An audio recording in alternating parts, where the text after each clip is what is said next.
Hello, welcome. My name is Ashley Gunn. Today's book review is going to be over this incredible book I just finished last night. I cried into the early mornings of today. 180 Seconds by Jessica Parks. This is my very first time reading a book by her, and absolutely incredible. The beginning of the book, I wasn't really sure, but by the end, I am telling you, it's been a long time since I've had to say that I've cried when reading a book, and this book just destroyed me at the end of it. So you have this girl named Allison. She grew up in foster care and only really has one very close person in the entire world to her, and that's her best friend Steffi.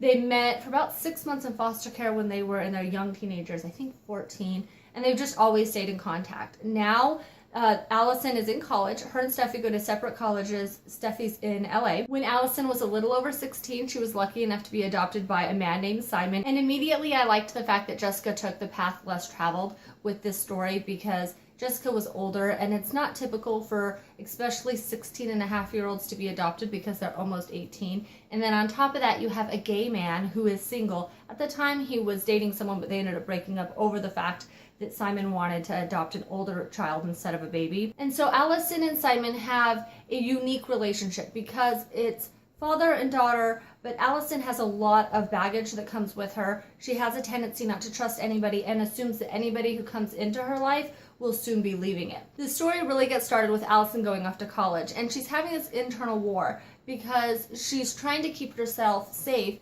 but she keeps wondering what it would be like to let people in, to have friends, to have Simon be a real dad to her. And in a lot of ways, she feels guilty that she can't be the daughter that he deserves, because she knows that he's an amazing man and an amazing father, but she's just not capable of the type of relationship that he's deserving of.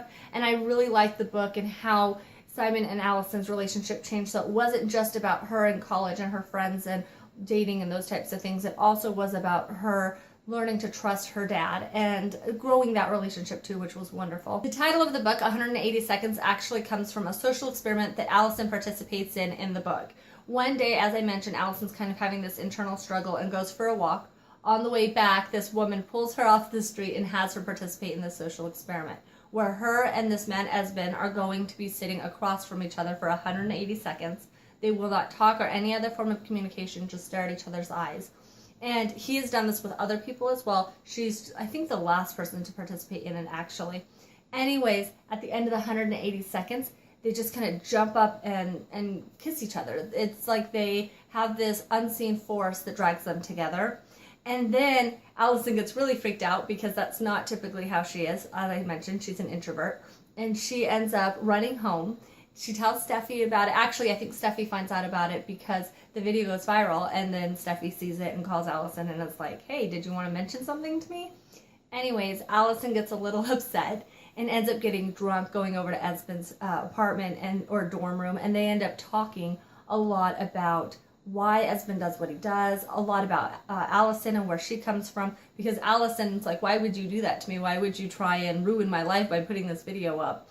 Anyways, so the relationship between Esben and Allison grow, and you see Allison kind of learning to trust. And what's great is because he does these social experiments, Allison will actually start participating in putting them on and getting people involved, talking to different people. So you have this woman who doesn't trust anybody learning that there's good in all this different stuff. Which brings us to why Esben does these social experiments. Jessica writes this part of the story where Esben takes his younger sister to a party, and she ends up getting raped twice by 2 different men in one night. And honestly, I was a little worried. I just didn't want the book to get really dark.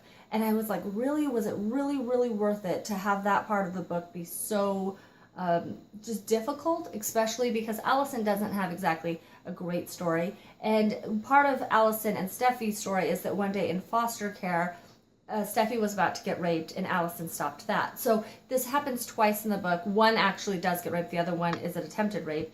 And it felt like, is it really necessary? But Jessica uses that portion of the book to explain that Esben needs to do these social experiments to see the beauty, to see good people, to see that, you know, the bad doesn't always win. And even if bad stuff happened to you, you could overcome it and do something great with your life.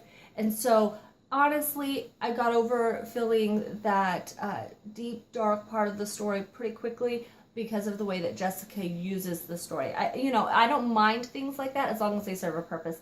In this book, they served a purpose. Then for the last portion of the book, it focuses a lot more on Allison and Steffi because we find out Steffi has terminal cancer again. She had cancer as a child, and that's part of the reason she feels like she was put in foster care. She says, you know, her parents thought she was defective. She wasn't a really good, healthy child, so they got rid of her. And now as a teenager going through college, she finds out she's terminal, and she's not going to try and fight it this time. Chemo was too hard for her the first time.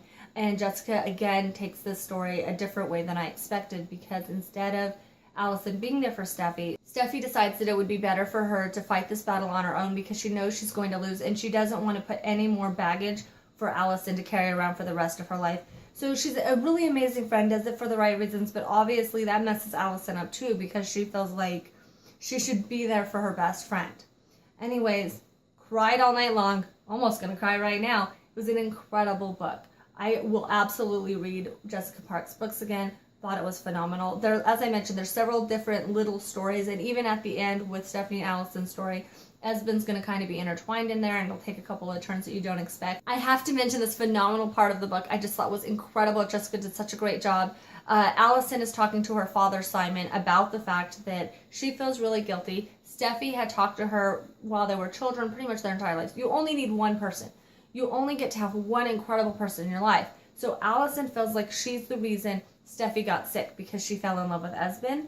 And if she wouldn't have fallen in love with Esben, her and Steffi would still have all of their future plans.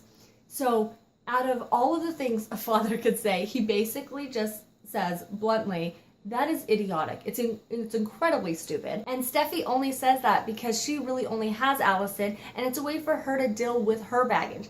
It was just, Simon answered it phenomenally well. I was actually a little worried because I was like, oh, please don't let this stupidity go on. So the way that Jessica just shut it down, I absolutely loved. The ending of the book was really sweet and a great way for it to end. Anyways, I really liked it. As I mentioned, I'm going to go ahead and read more Jessica Parks books because this one was a perfect one for me to start with. If you like this review, go ahead and like it. If you have any questions or comments, as always, leave those down below. And if you like my reviews, go ahead and subscribe. Thank you all for joining me. I will see you again soon.